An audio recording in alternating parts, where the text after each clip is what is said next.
Hello everybody and welcome back to another video. Today I am back with another best case scenario for Republicans in the 2022 Senate elections. I did a video on this a month ago, March 11th specifically. Now it's April 11th, doing the best case scenario for the Republicans. We are back at it again in this video. Before I begin, please make sure to go ahead and subscribe to the YouTube channel. We are 80 subscribers away from 600 subscribers, so if you've not subscribed, please go ahead and consider subscribing. I cannot wait as we really now continue to get into the primary elections and then eventually the 2022 general or midterm elections. But we are really beginning to just crack the shell of everything. Anyway, let's start off with our safe Democrat races. Safe Democrat races will not be too many, considering at the moment we are heading into a what is believed to be a red wave election year. So some states that would previously be considered safe Democrat will not be. States like Washington, we saw Patty Murray. I'm going to include Alaska safe, by the way. We saw Patty Murray only up 9 points in a poll in the state of Washington. And I definitely believe that state could get into the likely category. Same with Oregon, same with Illinois, and the remaining of those states. So that gets the Democrats to 45 electoral votes. And then the remaining category, lean and tilt, you may not have any or only one or two Democrat states that are actually in those categories. Likely Republicans, that'd be Missouri with Roy Blunt. I also forgot to include Iowa would be a safe Republican state. Now, depending on the nominee for the Republicans, Ohio could be a safe Republican state. If J.D. Vance is the nominee, it will most likely be safe. Josh Mandel, it would probably be leaner likely. He is a very bad nominee for the Republicans. Josh Mandel is a very, very weird dude, just to put it mildly. Mike Gibbons definitely hurt himself with that comment on taxing when he said that the middle class doesn't pay anything in taxes. That pretty much lost him the primary. So it's very likely it could be J.D. Vance, and if it is, it'll be safe. But I'll put it as a likely category just for now. Being safe, Marco Rubio will defeat Val Demings by a likely margin when you look at those polling numbers. That is also very likely to happen. And also with North Carolina, if Ted Budd is the nominee, which it is looking like he could very well be the nominee to Pat McCrory. I believe Pat McCrory either was the former governor of the state or something in a top position. But Ted Budd, of course, has Trump's endorsement in North Carolina. When you look at those head-to-head polls between him and his opponents, the Democrat opponents, Budd is up in one poll 7 points, and McCrory was down 2 points. So even when you talk about electability, it's more of a right-wing candidate. In this red wave year, you're going to say, yes, Ted Budd is definitely a superior candidate to McCrory.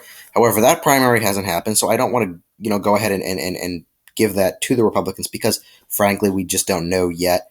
And I guess as the primary polls become more clear, we can make a conclusion there. But I'm not going to be doing anything there, or I won't be categorizing that in a likely state. Colorado, I'm not going to put it as a lean state. I think that could narrow up very, very close as we head into the red wave year. But it's also going to be depending on who's the nominee in that state and, of course, what we're going to be doing. So, or who the Democrat is as well. Although it's probably going to be the incumbent. But anyway, lean states, I'll give it to North Carolina to the Republicans there. Georgia, Herschel Walker, I think, could win Georgia by a lean margin.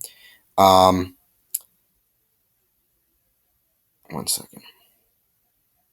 Actually, I'm just for the sake of the video, I do think Colorado could go by a lean margin. Georgia would also be a lean margin. The state of Arizona would be a lean margin, and the state of Wisconsin with Ron Johnson would be a lean margin. Ron Johnson actually pretty popular in Wisconsin. I know people talk about, he's going to lose that seat. He's actually a very popular senator, so I don't really see much of a circumstance where he actually loses that race.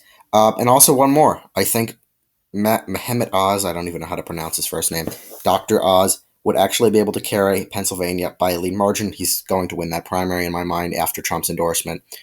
Trump went there, is going there for a rally, I believe.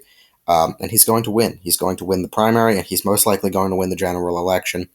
Pennsylvania will go Republican, in my mind, in 2022. Many people on the right have had skeptical beliefs about Oz because previously he's advocated or in some sense supported some form of abortion. He's refused to, I believe, revoke his Turkish citizenship. So, I mean, you have those Republican values that are kind of colliding with Oz there. But nonetheless, he will win Pennsylvania in my mind, and by a lean margin. I think he'd win by about 1 to 2 points. Maggie Hassan at the moment, I still think that she would be able to win New Hampshire by a tilt margin. I don't think she's up by 11 points. I think those polls are completely ridiculous. But I do think she'd manage to still win in New Hampshire by a tilt margin. We still have to figure out who that nominee there actually is. But I think she'll win. With Chris Sununu saying he's not going to run for Senate, it's the odds of her winning are very high, or not very high, but much better than they were if he was actually going to run. Sununu, I don't think he made the best political calculation. Now, of course, he's going to win his governor's race this year, and he's very popular in New Hampshire. I think it actually would have been much better if he ran for the Senate. Now, I know he thinks and he understands that national races, or in this case, national races, much more polarizing than a statewide race, and maybe he doesn't want to get into that. But for Republican tactics in general for the party, that would have been better for them. But nonetheless, Maggie Hassan, at the moment, looks like she'll win, and I do believe Catherine Cortez Masto will lose her race in Nevada, giving Republicans 53 senators to Democrats 47.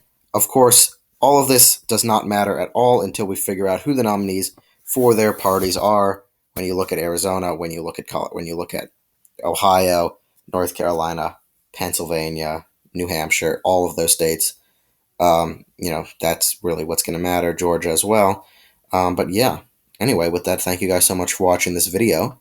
Make sure to subscribe to the YouTube channel. Let me know in the comments below your thoughts on my election prediction, what you would change, what you would keep the same, and stay tuned for more videos. Have a great day. See you all tomorrow.